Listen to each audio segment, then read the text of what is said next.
sa Maynila. Pagpoproseso ng mga benepisyong ibinibigay ng ating lungsod tulad ng centenarian cash gift, royal assistance, birthday cake, pamaskong handog, at monthly monetary allowance na malugod ko po ang ibinabalita sa inyo na nakapagbigay na po tayo last August ng Senior Citizens Allowance para sa period ng May, June, July at August 2023. At sa kasalukuyan po ay pinoproseso na namin ang Senior Allowance para sa September to December 2023. Nais ko pong magpasalamat sa bumubuo ng OSCA family, mga barangay officials, mga kawani at pinuno ng mga departamento at sa pamumuno ng Office of the Mayor na naging katuwang namin para maging matagumpay ang pagbibigay ng Senior Citizens Allowance.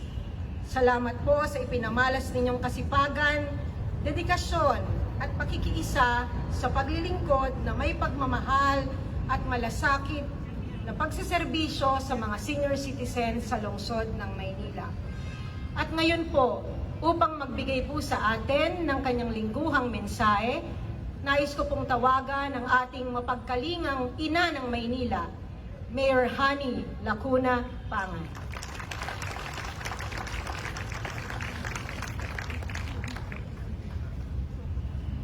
Maraming salamat, Ginang Eleanor Jacinto, ang officer in charge ng Office of the Senior Citizens Affairs.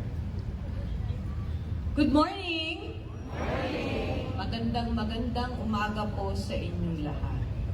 Unang-una, palakpakan po natin ang OSCA. Kung mapapansin nyo, ilan lamang po sila. Pero, sinisikap po nila katuwang ang iba pang mga departamento na maging maagap tayo sa lahat ng mga programang ibinibigay natin para sa ating mga nakakatandang kababayan. Gaya nga po na sinabi ni Ma'am Eleanor Jacinto, ay talagang pinipilit nating updated ang Senior Citizens Allowance natin. Palakpakan naman po natin sila.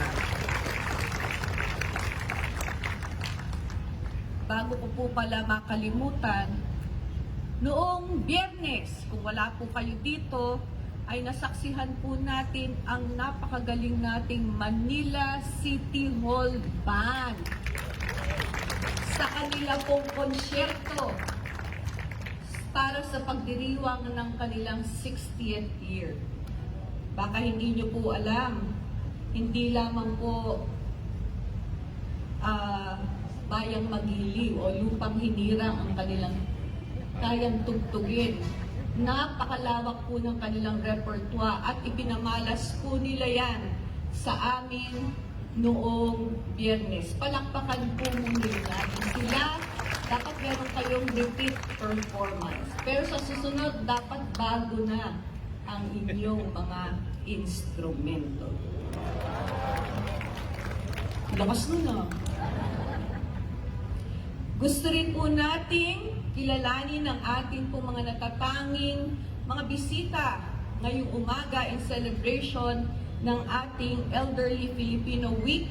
Nabanggit na po ni Ma'am Eleanor, we are celebrating our Elderly Filipino Week. Ang ating pong mga kasamahan sa paglilingkod sa barangayan. Andito po ang ating mga masisipag na barangay officials, barangay chairman ng iba't ibang distrito. Mga seniors na pala kayo.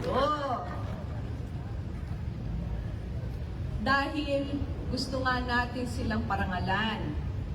Dahil sa kanilang mga makabuluhang ginagawa sa kanilang mga barangay. Sila po ang ating katuwang sa barangayan. So, Happy Elderly Filipino Week. Hindi ko na po isa-isahin ang inyong pangalan kasi baka mabuking pang inyong mga edad. Nandito rin kasi. Pero maraming salamat po sa walang sawang pagsuporta nyo sa pamalansod ng Maynila at sa hindi matatawarang paglilingkod nyo sa inyong barangay.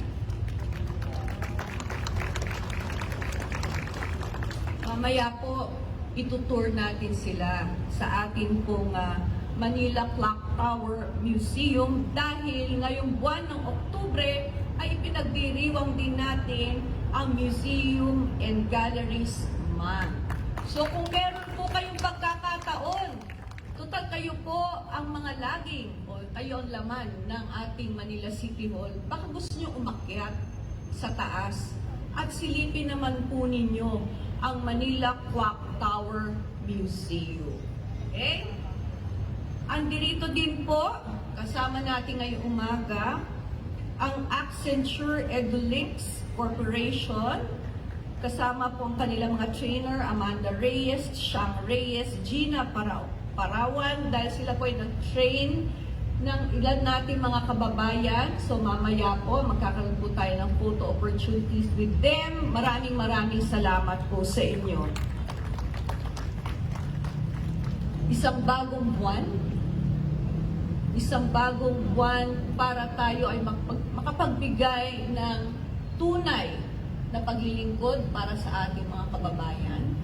Gamitin po natin itong pagkakataon na ito para maipakita natin sa kanila ang isang tunay na pagmamahal sa pamamagitan ng tapat at wastong paglilingkod. Magandang umaga po sa inyong lahat.